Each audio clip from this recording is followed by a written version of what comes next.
Afin de mieux comprendre le fonctionnement, nous allons comparer quelque chose que l'on connaît, c'est-à-dire la Terre, avec un satellite qui tourne autour, qui est la Lune.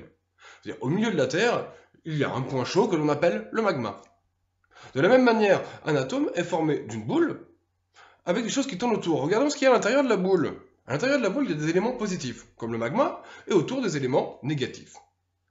Pour tenir ce magma, ces éléments positifs, nous avons les éléments neutres. Maintenant, arrêtons avec ce système planétaire et partons plutôt avec le système des atomes. Donc, les éléments négatifs sont appelés électrons, c'est des charges négatives. Le noyau est lui formé de choses plus qu'on appelle des protons, qui sont des charges positives, et qu'on a dit tout à l'heure les neutres, qui sont tout simplement des neutrons, qui sont des charges neutres.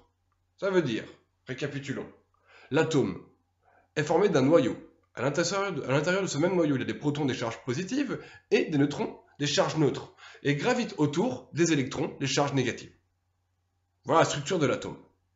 Bon, maintenant, prenons le tableau périodique. Nous allons comprendre comment ça fonctionne. Dans le tableau périodique, il y a le numéro atomique qui correspond au nombre de protons, et le nombre de masses qui correspond au nombre d'éléments présents dans le noyau. Ça veut dire les protons plus les neutrons. Étudions le beryllium, afin de mieux comprendre par l'exemple.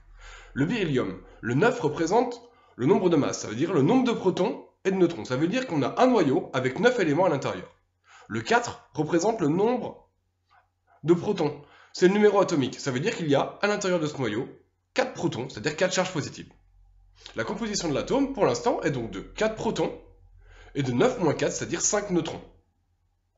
Un atome est électriquement neutre, ça veut dire qu'il a autant de charges positives que de charges négatives. Il a donc autant de protons que d'électrons, c'est-à-dire 4 électrons.